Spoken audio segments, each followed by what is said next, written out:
Hey, I'm Chef Tiffany Derry, and I'm here with HEB to show you how to make a chilled pasta salad.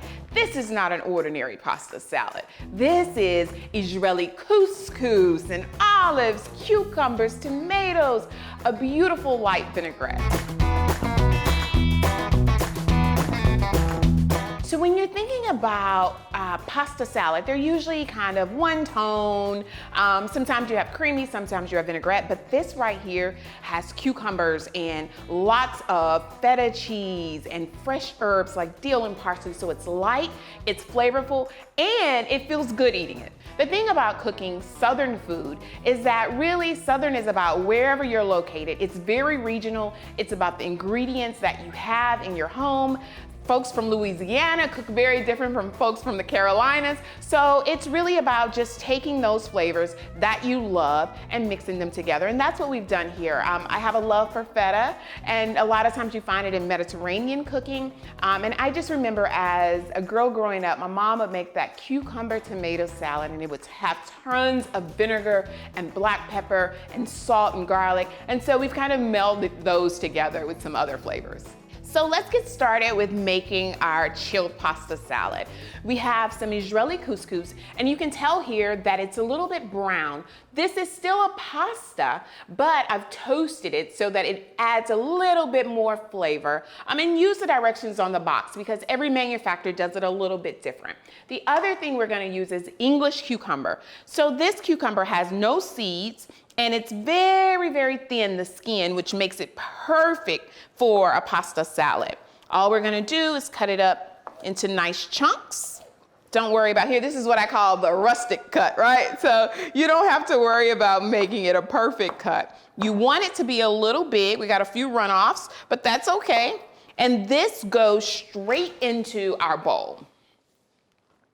I have some cucumber, and you want them kind of large because this is really a salad that needs to be crunchy, and the cucumber plays that role here. I have some cherry tomatoes. All we need to do is cut them in half. If they're a little bit larger, you can cut them into quarters. That goes right in. So enough tomato. Again, recipes are guidelines. If you're like Tiffany, I do not like cherry tomatoes. I do not like any tomato, and I don't care how you do it, I'm still not gonna eat it. Well, guess what? Take it out of this, add in something else that you like. Remember, make the recipe yours, but this is a fantastic guideline to start with. I have some red onion.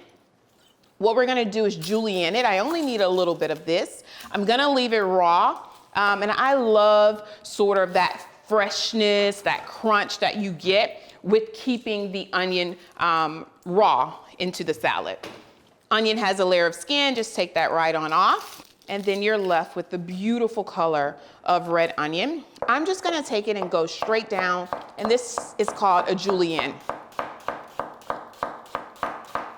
This is enough onion. We're gonna break that right on up into that salad.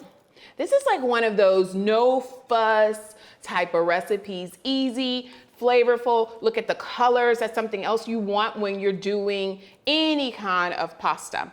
I have some garbanzo beans, also known as chickpeas. I've taken these out of the can, given them a little bit of rinse, and this is also gonna add some protein to our salad. We don't always want to stand over the kitchen and be over the stove, feeling like there's so much work to do. Okay, so this is sort of the thing that will change your life forever. This is a vinaigrette. So the difference between vinaigrettes and dressings is primarily that a vinaigrette has oil and vinegar. A dressing typically has something cream-based like mayonnaise. We're gonna go with the vinaigrette route. A lot of people buy their vinaigrettes, but I wanna show you how easy it is to make. So here I have some Dijon mustard, and this is gonna help kind of brighten it up, add some flavor. I'm gonna add in some chopped garlic, just 2 garlic cloves. And this is the step you do not wanna miss. So if you have some fresh garlic, please use that.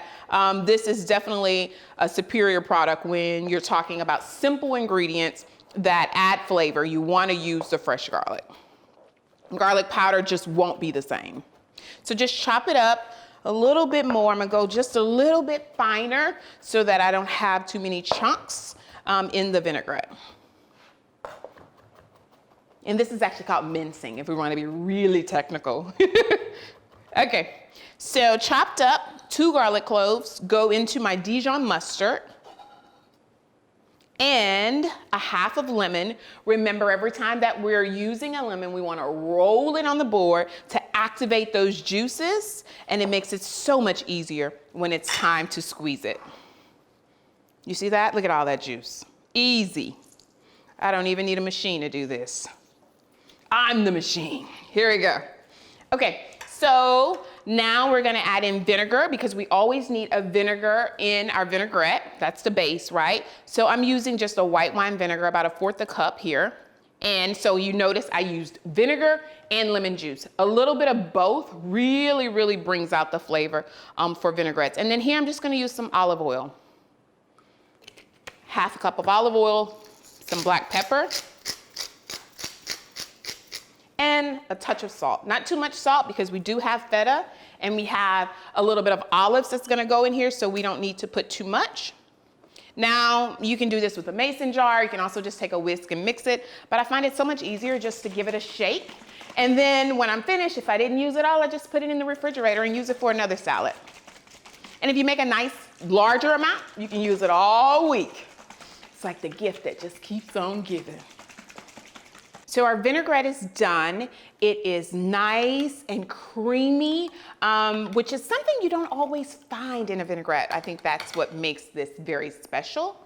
And we're gonna add up the flavor just a little more. So we have the cucumbers, the tomatoes, the red onions. I'm gonna add in a medley of olives. And this is very important because this has all kinds of flavor. And I'm gonna leave them whole because I like kind of crunching on that along with the cucumbers and tomatoes. We're gonna add in some fresh dill, and this is what picks up the dish. This is what makes this different from all pasta salads that you've ever had. This is parsley and fresh dill added with the onion and the olives, and it's just like it was supposed to be together all its life. Chop it up. It doesn't have to be too fine, but you do want it chopped to release those flavors. And you can use whatever herbs you have on hand. I've done this with cilantro. I've done it with basil, just fresh oregano. This is about using what you have and making it your own recipe.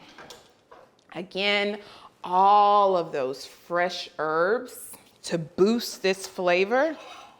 Let's give it a mix. So we're just gonna mix it all. I'm gonna add in some chili flakes so we have a little bit of heat. It's not spicy at all. It's more to kind of round off the dish. So if you're worried about if it's spicy, just put a touch. Trust me here. And then we're gonna pour in our vinaigrette.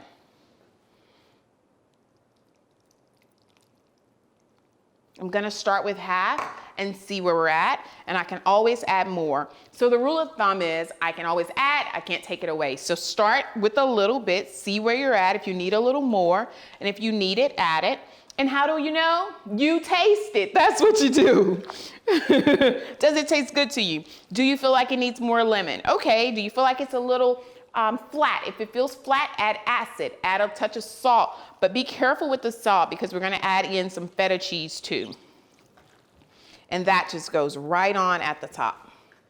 A little bit, mix it in, and then a little bit more just for the top.